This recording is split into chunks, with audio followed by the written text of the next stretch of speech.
சற்று முன் கிடைக்கப்பெற்ற மிக மிக முக்கியமான செய்தி ஒன்று வெளியாகி உள்ளது. திராவிட முன்னேற்ற கழகத்தின் மிக முக்கியமான நிர்வாகிகள் கூண்டோடு அதிமுகவில் இணைந்துள்ளனர். எடப்பாடி பழனிசாமி தலைமையை ஏற்று அதிமுகவில் இணைந்ததற்கு காரணம் 2026 சட்டசபை தேர்தல் என்பது திமுகவிற்கு மிகப்பெரிய ஒரு தோல்வியை தழுவும். தற்பொழுது குடும்ப வாரிசின் அடிப்படையில்தான் பதவிகள் வழங்கப்படுவதாகவும் பல குற்றச்சாட்டுகள் திமுகவில் நடந்து கொண்டுதான் இருக்கிறது. சுமார் 45 நிர்வாகிகள், அதாவது கிளை நிர்வாகிகள், செயலாளர்கள் என்று பலரும் அதிமுகவில் இணைந்துள்ளனர்.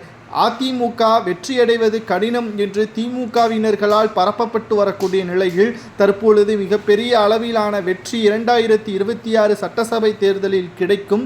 அதிமுக தலைமையில் தமிழகத்தில் ஆட்சியே அமைக்கும் என்பதையும் எடப்பாடி பழனிசாமி அவர்கள் கூறியுள்ளார். அது மட்டுமல்ல, தமிழகத்தில் திராவிட முன்னேற்ற கழகத்தின் ஆட்சி என்பது கடந்த 4 ஆண்டுகளாக மக்களுக்கு பாதுகாப்பு இல்லாத சூழலும் மக்களின் ஒட்டுமொத்தமான கவலை நிலைதான் ஏற்பட்டிருப்பது.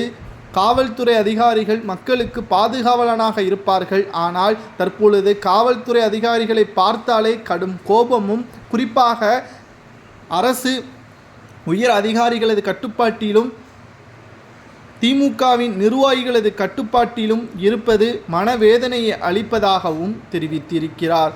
சாத்தான்குளம் வழக்கில் துடிதுடித்த ஸ்டாலின் அவர்கள் தற்பொழுது சிவகங்கை மாவட்டத்தில் நடந்த கொடூரத்திற்கு தொலைபேசியில் மன்னிப்பு கேட்பது சரியா? குடும்பத்தினர்களுக்கு பணமும் வேலையும் வாங்கி கொடுத்து விட்டார், இது சரிதான். ஆனால் தண்டனை கொடுக்கக்கூடிய நபர்கள், அதன் பின்னணியில் இருக்கக்கூடிய நபர்களை பற்றி ஏன் இன்று வரை பொதுவெளியில் பேச முடியவில்லை? அவர்கள் மீது நடவடிக்கையும் எடுக்க முடியவில்லை. அதற்கு காரணம் என்ன? எந்த இடத்தில் ஸ்டாலின் தடுமாறுகிறார் என்ற பல்வேறு கேள்விகளும் இதன் மூலம் முன்வைக்கப்பட்டு வருகிறது. இந்த நிலையில்தான் இனியும் திமுகவில் இருந்தால் அரசியல் கேள்விக்குறியாகிவிடும், அரசியலில் நமது பயணம் கேள்விக்குறியாகிவிடும் என்று கூறி தென் மாவட்ட நிர்வாகிகள் சிலர் தற்பொழுது அதிமுகவில் இணைந்துள்ளனர்.